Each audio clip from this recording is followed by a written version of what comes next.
Hold up, I think I downloaded the wrong Super Mario Bros. Picture this: dinosaurs weren't just wiped off the face of the Earth by a meter 65 million years ago. Nope, that interstellar spitball also created a parallel world where T-Rexes and Triceratops got down and boogied with humans. A whole evolutionary rave. Opening scene. A mysterious woman plays a round of ding-dong ditch at an orphanage. With the ditch part of the game involves leaving a weirdly special rock in a cocoon. A totally normal Tuesday night, a nun shocked by the ungodly hour scoops up the strange doorstep delivery. Officer Cooper rolls up and presses her about the stone's location.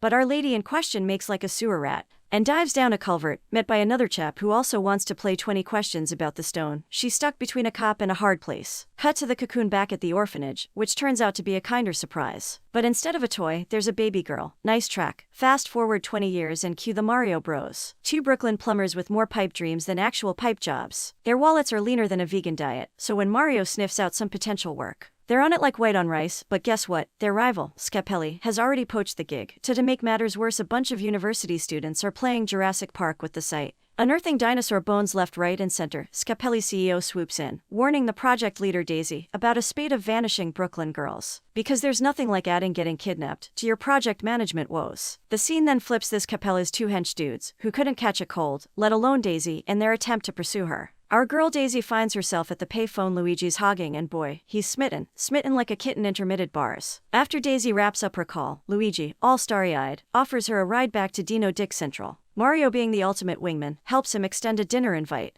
Mario later turns up with his girlfriend, while Luigi rocks up with Daisy. Over dinner, Daisy shares her theory about the meteor-turned-Dino killer, possibly having crashed right there at the excavation site. Well, right, but wait, there's more. The rock around her neck. Yeah, it's her sole possession from her orphan days. Found on her by the nuns, Luigi connects with her on this, revealing he also doesn't know his parents, and was raised by his brother Mario. Having successfully avoided any awkward silences, Mario and his girlfriend exit stage left, leaving Luigi and Daisy in their own little world. After dinner, Mario's girlfriend encounters Cavalli's goon squad outside the restaurant. They mistake her for Daisy, which is about as awkward as getting a happy birthday wish on Facebook from someone you barely know. When she finally gets home, these hopeless henchmen pull a full-on Drake, rapping about their mistake. Oops, wrong girl. Meanwhile, Luigi and Daisy are having a rendezvous at the dinosaur dig, getting a load of these human walking dinosaurs. There's a lot of chemistry between them, the kind that could rival a high school lab. Just as they're about to guess, two of Scapelli's grunts pop up like a pair of prairie dogs, ruining the moment. How rude. These intruders go full Hulk on the dig side,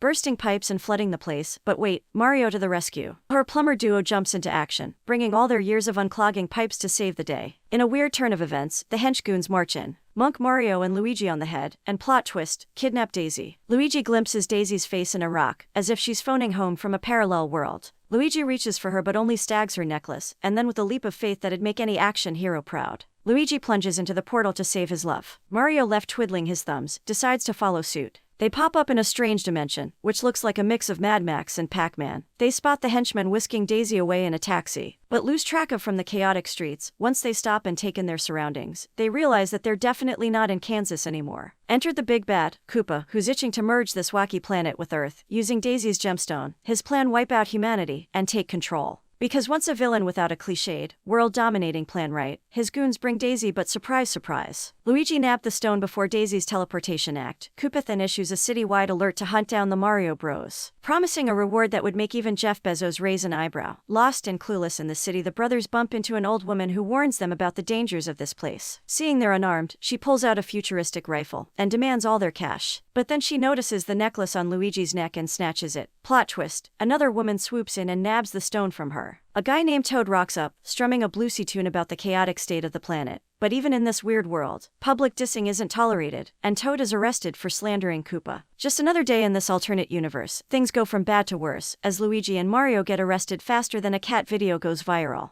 As for Daisy, she's tucked away with a gaggle of other kidnapped ladies, including Mario's girlfriend. Plot twist, they were all kidnapped because Capalli's goons couldn't tell the difference between Daisy and any other woman. Talk about a fizz-paw moment. Meanwhile, Luigi and Mario are introduced to the charm of this alternate universe's police station. An all-inclusive package of disinfection, scrubbing, and a complimentary mugshot. Then they're led to their lawyer, who turns out to be none other than Kappa. He grills them about the whereabouts of the stone. Luigi, the walking disaster that he is, admits he misplaced it. Cuba torture scene straight out of a Bond movie. Koopa introduces them to his fancy degradation room, where a rebel guitarist, Toad, is also a guest. To show the brothers what's in store for them, he gives Toad a brain shrink and poof. We've got a Goomba on our hands, as Koopa's attention is diverted. Our plucky plumber sees the moment, and give Koopa a taste of his own medicine, or so they think. They shove him into the chair, aiming to send him back to the Jurassic, with the machine jabs. Talk about bad timing. Scrambling for an escape, they find a helpful mushroom plant covered in what looks like Halloween decorations. It tries to hand Luigi a grenade, but the Goombas show up. Mario and Luigi cheated down a cable while fireballs zip past them. Funding a car park, they swipe a cop car. The cars here are a whole other level of weird. But Mario, ever the fast learner, gets a hang of it quickly. A high-speed chase ensues. Mario and Luigi now being the most wanted aliens in this dimension. At one point, Mario's, while driving, lands them on top of another car. Typical Mario Kart shenanigans. Next, they find themselves in a tunnel covered with the same funky spider webs, except here it's just the mushrooms chilling.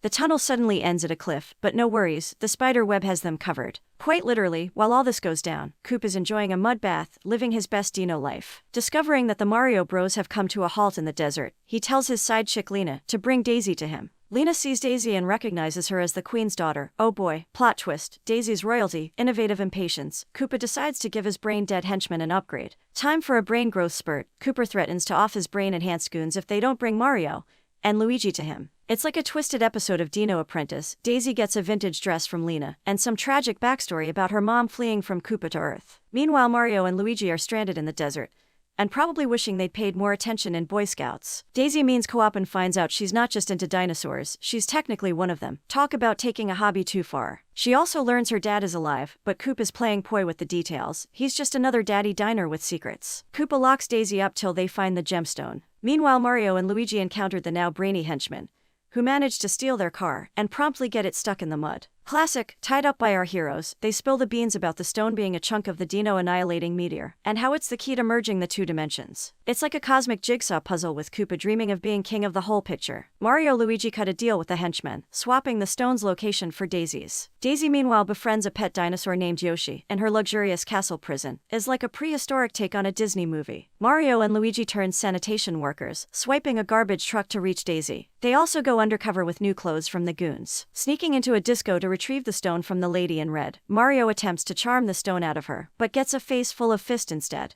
But he's not one to take no for an answer and somehow manages to get her to dance with him. Slightly he nabs the stone, then comes the plot twist. Lena and her Goomba also in the disco, kill Mario and Luigi playing hot potato with the stone to confuse the Goomba, but Mario slips up. Literally, and Lena snatches this down. In a desperate bid to escape, the brothers find refuge with the red dress lady in a room. She lends them her jet shoes, allowing them to make their exit from the disco in the flyest way possible. Jet shoes blasting, Mario Luigi make their exit, with Goombas hot on their heels. It's like a chase scene straight out of a sci-fi movie, only with more plumbing and less CGI. Luigi spots that elusive grenade on a spider web again. They dodge and weave their way out to a moving garbage truck, and Luigi, ever the opportunist, suggests hitching a ride on Koopa's castle. Talk about trash to treasure. Next up, Koopa visits what appears to be a botanical nightmare. Plot twist, it's Daisy's dad, transformed into a plant that's doing its best impression of a Halloween decoration, covering the entire city in creepy spider web. Meanwhile, their intrepid plumbers make it to Koopa's tower, sneak in and find the pipes. Mario, the plumber extraordinaire, comes up with a master plan to give the tower a serious case of the channels by shutting down the heat. They swipe uniforms from some unwitting employees in Bennett. They get on an elevator, and soon enough they're in a Goomba pack sardine can on a vertical strip to nowhere. And the Goombas, bless them, don't even notice their new undersized companions. Shifting gears to Daisy, she gets a visit from Lena. Daisy thinks she's going ally, but Lena pulls a Regina George and tries to offer Yoshi, the tiny hero, who's full Jurassic Park, and attacks Lena, buying Daisy time to escape. Back to the elevator shenanigans. Mario Luigi turn into the world's smallest dance club. Goombas are grooving.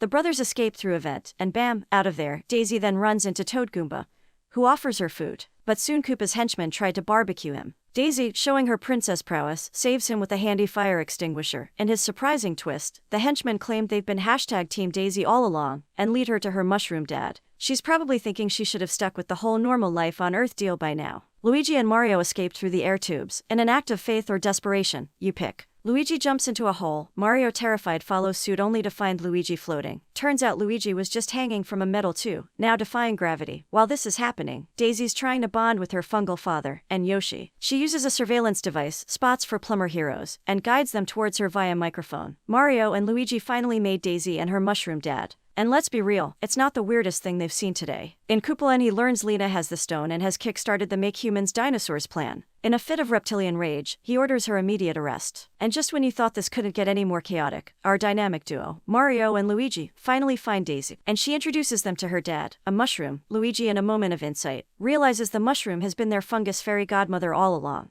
dispensing gifts and getting them out of tricky situations like some kind of superhero. Only less caped crusader and more portobello, Daisy drops another bombshell. Mario's girlfriend is also locked down, so Mario goes full on Hiromo to save her. Enter stage ride. Cupe and his Goomba entourage, who proceed to nab Daisy and Luigi, proving once again that the villain's timing is impeccable. Meanwhile, the police find Lena and lo and behold, retrieve the gemstone. Mario busts in on his girlfriend and the other captives. Roundhouse kicks a Goomba, maybe he's been taking karate lessons on the side, and stages of jailbreak. The police hand the stone to Koopa, who's now preparing to launch his grand plan of dino-human domination. In the meantime, Mario and the girls are on a wild water slide ride through a giant pipe, with Goombas making chants. Mario, with his knack for thinking on his feet, or in this case while sliding on his butt, manages to outwit them. And they end up smack dab in the middle of the road. Not too far off, Daisy and Luigi also pop up in the street, and share a log over Duha. But wait, Cooper was back, sporting a weapon of degradation. He's ready for round 2. Mario pulls a fast one with a jet shoe, knocking down Coop and his Goombas. He decides to hold off Cuba, while Luigi gets the girls to safety. With the Koopa down, Lena makes a grab for the dropstone, and gets a bus she wasn't bargaining for from a power grid. Unfazed, she's up again, stone in hand and a wicked smile on her face, she bolts through a tunnel to a cave, hoping to pull off a world-merging feat with the stone.